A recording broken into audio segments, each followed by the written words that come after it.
All right, guys, welcome back to Beautiful Mind, and wishing you had happy holidays and the like.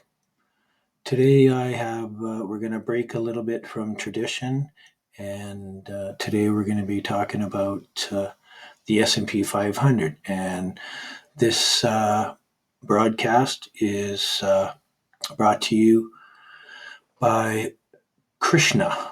And Krishna has recently purchased a Square 9 and had an amazing, excellent question. And I just love questions like that. So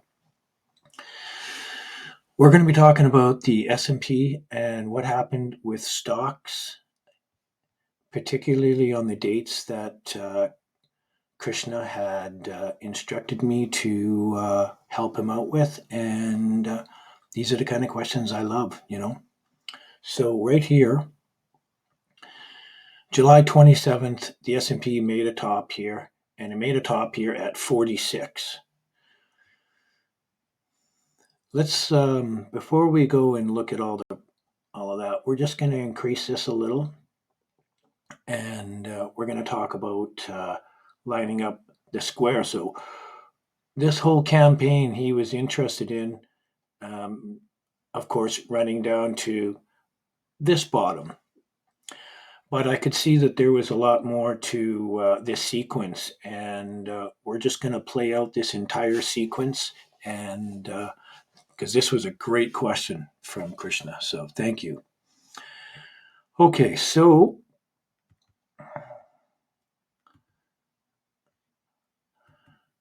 the S&P made top at 46. So I went ahead and I lined up my zero pointer, and I also want to add that I have an extra ring here that that I use. And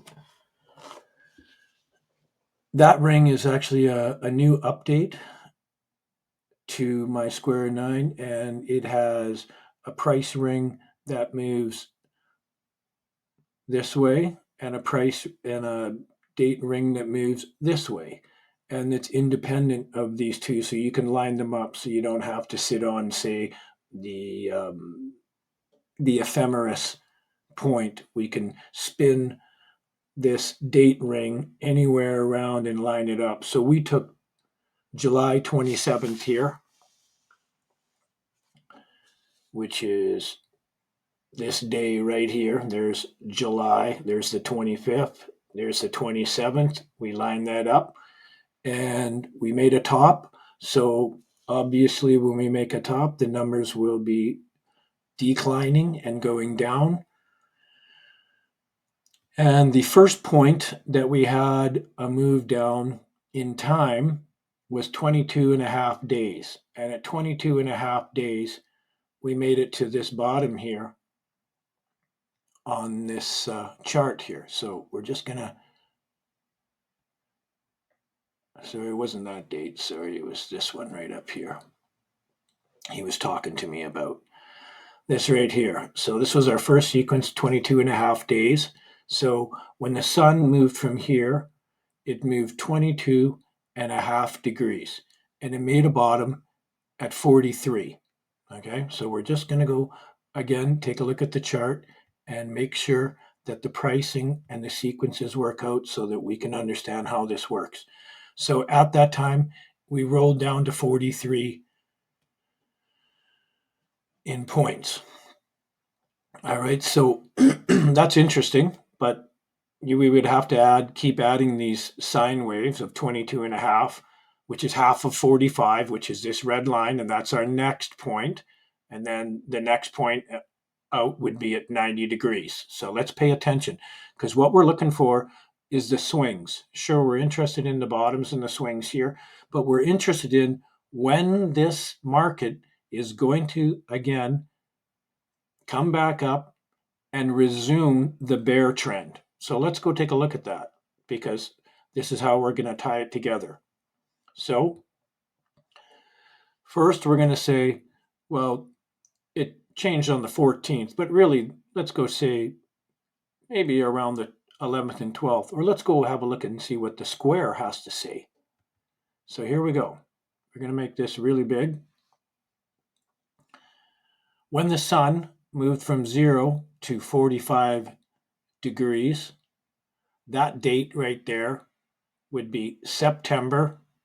Well, it looks like the 12th or somewhere in there, 11th, 12th, 13th, right in there. Okay. So when that happened, we had a change in trend and we moved back down. And the price barely made it past this 43, 44 area, or sorry, it barely made it past this area here. And that would have been right back to our 45. Wasn't right back to our 46, but we came up again on this angle right here, and we made a change in trend. 45 days later, the bear market resumed exactly, just as I showed you here, right in September here, when the sun made it here, we had a change in trend right here. And what happened there? Well, we had a major move down. And where did it end? Well, it ended October 27th. Okay, well, that's neat. And it ended at, well, let's go see what the price was.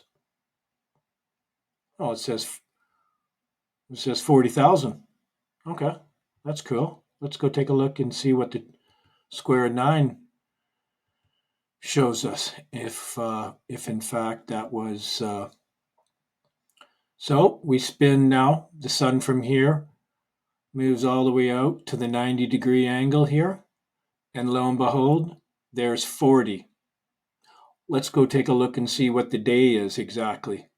Okay, it's a little hard to see, but this is October. There's 5th. Here's the 10th, 15th. There's the 20th. There's a 25th. October 27th. The price should be at 40. Well, this whole sequence worked out on our square from the date indicated as a top. And Krishna is doing a great job. He's putting this all together. And as you can see, we did not come back over this until we had made our price and time squared out exactly from 46 to 40.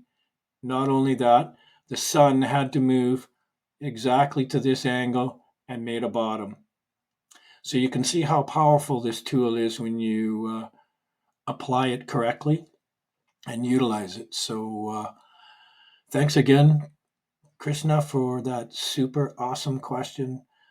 I know you guys ask me a lot of questions about other assets and cryptos and whatever. And, it's just that Chris had purchased a square from me and had a question. So I thought I wanted to clarify some things and show him just how powerful this tool is. And there's a lot more to this tool when you start to utilize it in other aspects as well. So anyways, thanks for that.